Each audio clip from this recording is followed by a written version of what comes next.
10월 26일 토요일이죠. 주말에도 쉬지 않는 미주널의 속보, 국제뉴스 바로 시작하도록 하겠습니다. 이스라엘이 이란의 군사시설에 대한 보복 공격을 감행했습니다. 지금 화면 보이시죠?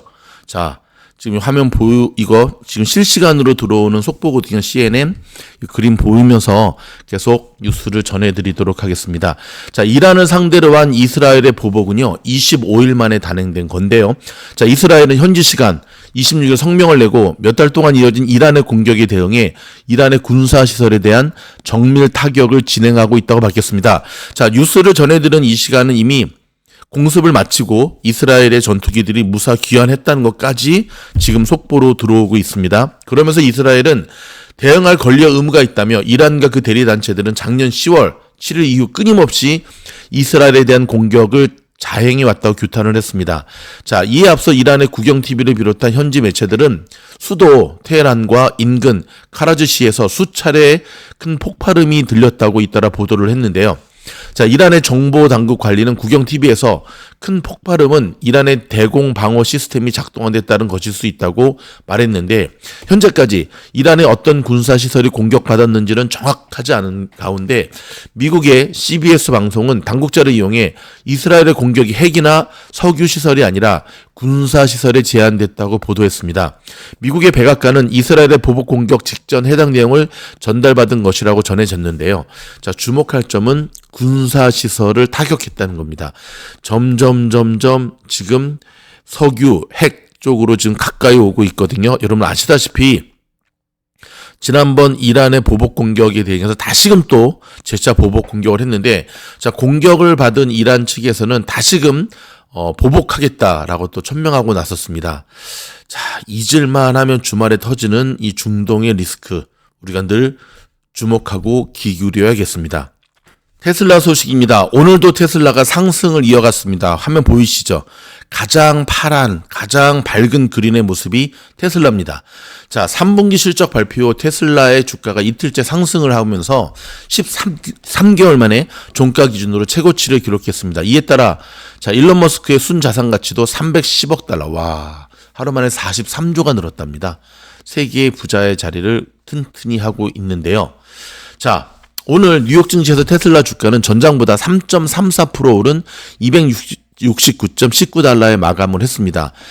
지금 쌍 더블탑을 완전히 깨부수고 지금 269.19달러에 마무리가 됐는데요. 종가 기준으로는 2023년 9월 15일 이후 13개월 만에 최고치입니다. 자, 테슬라 주가는 전날에도 어저께도 여러분 21.9%나 급등한 적이 있죠. 급등을 했죠. 자, 이날 총가 기준의 시가총액은 테슬라가 8,599억 달러로 실적 발표 직전인 23일에 6,825억 달러에서 이틀간 무려 1,774억 달러. 느낌이 잘 안 오시죠? 한국 돈으로 246조가 늘어났습니다. 와, 대박이네요. 진짜 대단합니다. 테슬라는 지난 23일 장 마감 후 3분기 실적으로 시장 예상치를 뛰어넘는 순이익 규모를 발표한 데 이어 머스크가 내년 테슬라의 전기차 판매 실적이 20에서 30% 성장할 것이라는 전망을 내놓으면서 투자자들의 기대감을 높였죠. 투자은행 파이퍼샌들러의 분석팀은 테슬라의 실적 발표 후 12개월 후 목표 주가를 310달러에서 315달러로 올렸습니다. 머스크는 이번 주가 랠리 덕분에 블룸버그 그 억만장자 지수 기준의 세계 1위를 더 유지할 수 있게 되었고요. 아시다시피 머스크는 주식과 옵션이 머스크 자산의 4분의 3을 차지한답니다. 자, 올해 53세인 일론 머스크는 요즘 아시다시피 트럼프 전 대통령에 대한 이 선거 활동하느라고 좀 정신이 없잖아요. 지난 수주 동안 머스크는 트럼프의 펜실베니아 대선 유세에 참석을 했고요. 공화당의 투표 동료와 디지털 광고 자금으로 7,500만 달러를 후원했습니다. SEC에서 계속, SEC가 아니죠. 지금 선거관리위원회에서 계속 경고를 주는데도 개의치 않고 뭐 그런 거 개의치할 사람은 아니죠. 지금 일론은 자기 길을 가고 있습니다. 100만 달러씩 계속 주고 있습니다.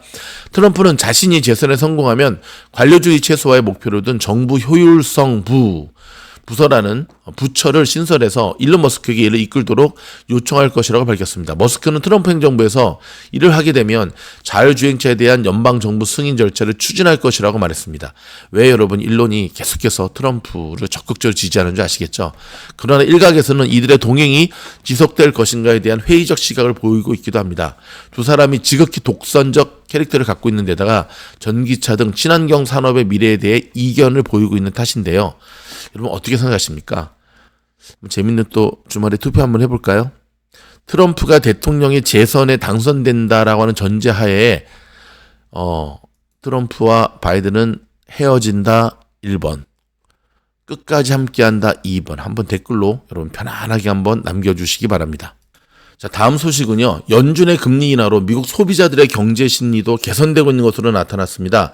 자, 오늘 발표된 미시간 대학의 소비자들의 심리 이 지표를 보면 소비자들의 자신감을 반영하는 미시간대 소비심리 지수가 70.5로 나타났는데요. 이거는 지난 4월 이후 6개월 만에 가장 높은 수준을 기록한 겁니다.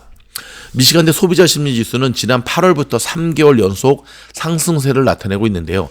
금리 인하 등 여파로 대출이나 할부 금융 등을 필요로 하는 내구재의 구매 여건이 완만하게 개선된 데 따른 소비자 심리 개선에 기여한 것으로 나타났습니다.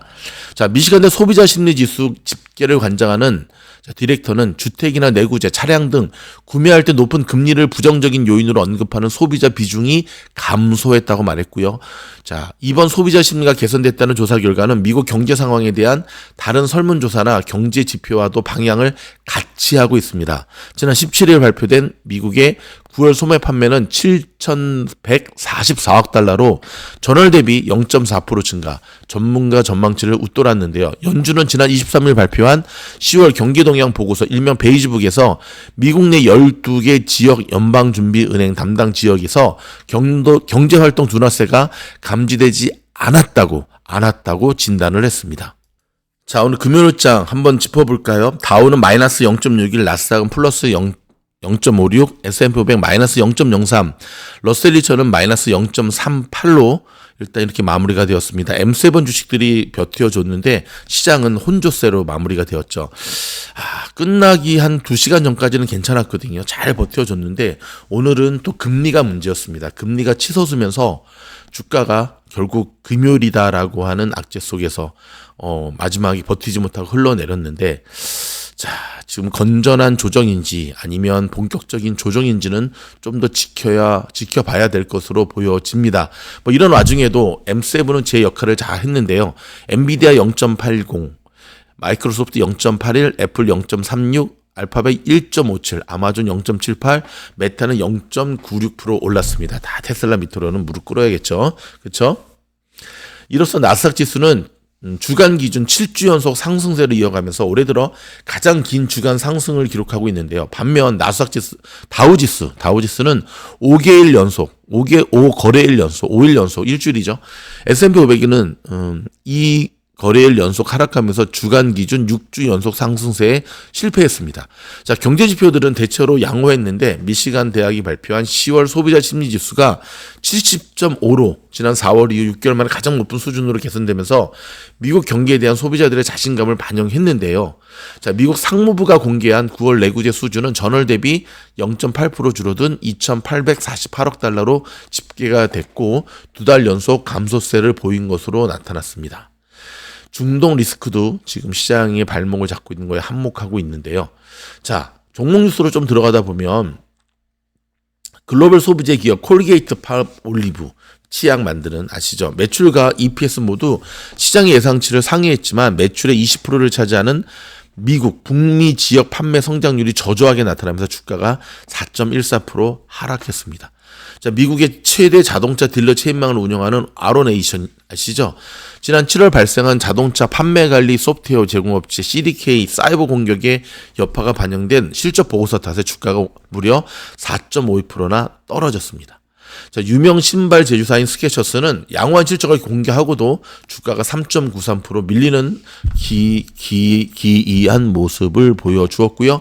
경영난 타겟책을 모색 중인 대표적인 저비용 항공사 스피릿은 관리자급 인력 구조 조정안을 포함한 비용 절감 계획으로 주가가 무려 15%나 급등했습니다.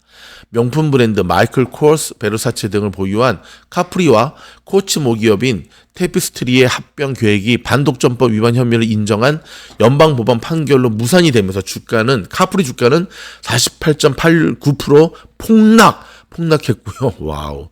테피스트리 주가는 13.54% 뛰었습니다. 자, 업종별로는 S&P 500을 구성하는 11개 업종 가운데 임의 소비재, 에너지, 테크, 통신 4개의 업종이 올랐고요. 필수 소비재, 금융, 헬스케어, 산업재, 소재, 부동산, 유틸리티 7개 업종은 하락하는 모습을 보여주었습니다. 자, 공화당 대선 후보 도널드 트럼프 전 대통령의 승리 가능성이 점점 높아지면서 강달러, 미 국채 금리 급등세는 당분간 지속될 것으로 전망이 되고 있습니다. 투자에 참고하시기 바랍니다. 여러분, 조금 전에 끝난 메이저리그 챔피언십 파이널 1차전이었는데요. 오늘 질질 끌려가다가 LA 다저스가 8회 동점 만들고 9회 10회에 프리즈만이죠. 말로 홈런. 그것도 투아웃에 말로 홈런 때려가지고 완전히 소름. 지금 뭐 LA 바닥 난리 났습니다, 여러분. 아주 축제 분위기로. 야구라도 좀 해야지. 그쵸? 여러분, 저희 영상이 도움이 되었다 한다면 좋아요, 구독, 알림 눌러주시고요. 올해 마지막 공부방 지원 모집하고 있으니까 멤버십 가입하신 분들은 밑에 하단에 보이는 공부방 지원 많이 해주시기 바랍니다. 자, 그럼 다음 영상에도 뵙겠습니다. 고맙습니다.